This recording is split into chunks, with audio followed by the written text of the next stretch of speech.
Hi everyone, back with Bassington. I hope you're all keeping well. Today I'm going to review another shotgun, and it is the Miroku MK38. Miroku MK38 comes in two different forms. It comes in a trap and a sporter. It's available with 30 or 32-inch barrels. It comes in three grades: a grade 1, a limited edition grade 3, and a grade 5. This is the grade 5 sporter with 32-inch barrels. I'll just break the gun to show you that the gun is not loaded. I'll start with the rear of the gun. It comes with a fixed pad that is very, very solid. It soaks up the recoil very well. What I would say, it probably doesn't have the flexibility of the Browning influx pads that you can, change around, and they are a little bit softer. If you don't get the mount correct, you will feel the recoil. And also the other thing is you're probably going to have to go to gunsmith to change this pad. In the base of the stock, you have a very nice shaped oval that you can monogram your initials on. The stock itself is phenomenal. It's American walnut with a satin finish, grade 5, and the fore end matches very well too. On Miroku's own website, it said it comes with a grade 5/6. I think this is more like a grade 6. The drop of the comb is 35 millimeters. The drop to the heel is 55 millimeters. The length of pull is 15 inches. It's quite a solid, thick piece of timber on it, which I really do like. It means that, your head is not going to roll when you mount the gun. Very nice swept-back pistol grip. No palm swell. It is hand checkered, and I really do like the feel of that. Some laser checkering can be a little bit coarse, perhaps a little bit harsh. The fore end too is hand checkered, and I really like the fore end because it is a tulip fore end, so you have that closeness, that feel into the barrels. It is a manual safety. The barrel selector is there too, very functional, as is the top lever. It is beautifully engraved. It's obviously hand finished engraving. Whether it's a laser to start with and then they just go over it by hand, I'm not so sure. But I really like the engraving on this gun. I like to see it's not a game scene on it. You can definitely use this gun in the field, as well as it's designed to smash clays with. But again, attention to detail. No engraving on the trigger guard, engraving on the fore end latch. We've even got engraving on the top lever. The trigger is an inertia trigger, and it is adjustable. Very clean, very crisp trigger pulls with this gun. The barrels, as already mentioned, are 32 inches, gloss blued, non-ventilated mid-rib, ventilated top rib that runs 10 millimeters throughout. It has a center tram line with grooves at either side of the center tram line. It has a center bead and an end bead. The gun comes with 3 sets of extended T chokes, and it comes with 2 sets of Invicta Plus chokes that are in the gun. I think the flush fitting chokes suit the lines of the gun better than the extended chokes. The barrels are backbored to 18.7, and it has 3-inch chambers. Interestingly, on the barrels, it says 2 3/4 and 3 inches with reference to the chambers. And I did wonder if one chamber was 2 3/4 in inches and one chamber was 3 inches, but no, I've had them professionally measured and they are 3-inch chambers. The lockup is phenomenal, and it's, obviously the Browning 525 action, which has been around for many years. The metal to metal fit, I think, is exceptional on the price point of this gun, and the wood to metal fit is very good too. So this gun in right-handed format costs £3,300. In left-handed format, it costs about £3,500. But there are some gripes that I have with the gun. The first is I don't like that top rib. I think it is very, very busy, very fussy. I wish it had just had either, one continuous tram line without a center bead, or another design on it. Maybe the grooves running continuously throughout without a center bead. Not a fan of that at all. The second thing is back to the flush fitting chokes. Now, I've never seen this being done before. As I've said, it comes with 2 sets of flush fitting chokes, but the chokes that are in this gun, and wait for it, are cylinder and full.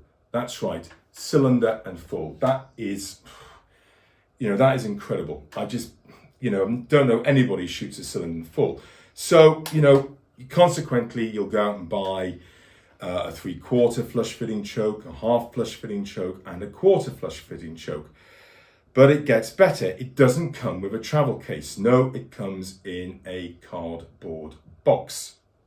And I think that is very mean of Miroku, particularly when the limited edition grade 3 version comes with a travel case. In addition, it doesn't come with a choke tube box. It just comes with the plastic choke tubes. And the result of that is they won't last 5 minutes. So you have to buy 3 sets of flush fitting chokes. You have to buy a travel case. You have to buy a choke tube box. And that adds about £300 of cost to the gun, meaning the gun comes in at about £3,600 in right-handed format and £3,800 in left-handed format. Competitors, I would say the Silver Pigeon 5 by Beretta at £3,400 is a direct competitor. I'd also say the Browning 725 Grade 5 Sporter, which comes in at £5,000, is a competitor. You do get a lot more with that Browning though.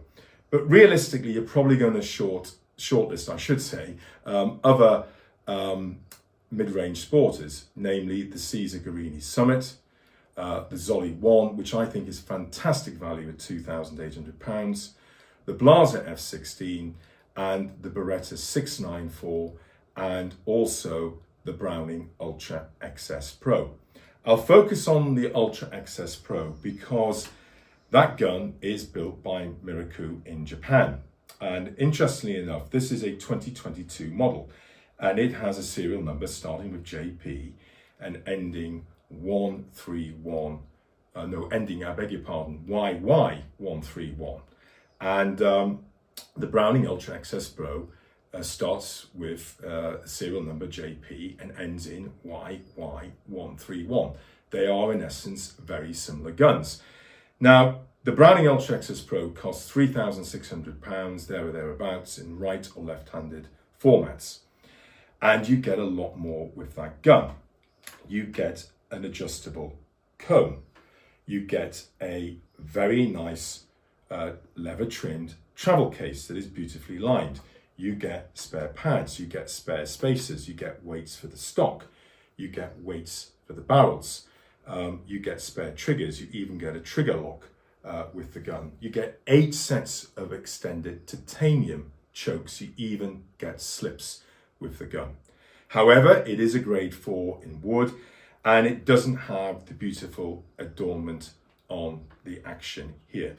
As I say, this is a grade 5, and I think the engraving is superb on this gun. So, even taking those factors into account, the Browning, you probably get about £600 to £700 worth more of kit with the gun. So you think I'm probably going to say, walk past the Miroku MK38 and buy the Browning. Well, this gun weighs 8.5 pounds. And that is it balanced on the hinge pin. Yeah. Out of the box, literally out of the cardboard box. Because this gun balances so well, it handles beautifully, it shoots precisely. It is a very, very measured gun. And I really like the ergonomics of this gun. I like the thickness in the stock here. I like the swept back pistol grip. I like the tulip forend, and it comes up really, really well, I have to say. Really well indeed.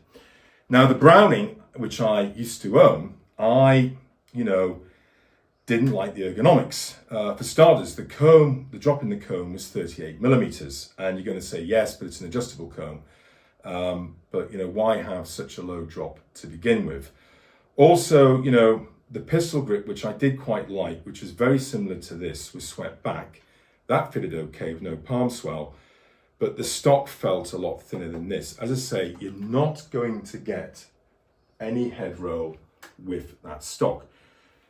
But it wasn't just that. The fore end of that Browning had a thick beaver tail fore end. So it was as if the rear of the gun was from a field gun and the fore end was from a trap gun. Ergonomically, the gun did not work for me. But it's not just a question of ergonomics. I think the Browning Ultra XS Pro was quite clinical. It was a very well-made gun, but it didn't really have any character or soul to it. This has a lot of character, a lot of charm. You can feel the hand finish checkering. You can see the attention to detail. For instance, there's drop points on the gun. The hand finishing that has taken place on the engraving. If I remove the fore end, you will also see that it has wood cleats on the gun. That means it's easier to detach or attach the fore end. I like the fact that the barrels are gloss blued. I like the fact it doesn't have a ventilated midrib. It's almost as if this gun is very old school, and that's its appeal. But as I keep saying, for a gun out of the box that balances this well, that mounts as well as that, at this price point, it is incredible value for money. Now, I've bought and sold guns, ever since I took up shooting. In the last few years, I, sold my Beretta 692 to buy the Browning Ultra XS Pro. I sold my Browning Ultra XS Pro to buy the Beretta 694. I sold the Beretta 694 to buy the Beretta DT11. And I haven't missed any of those guns. If you were to purchase this gun, you would probably never sell it or keep it for a very long time. But if you were to sell it, you would definitely miss it. Stay tuned.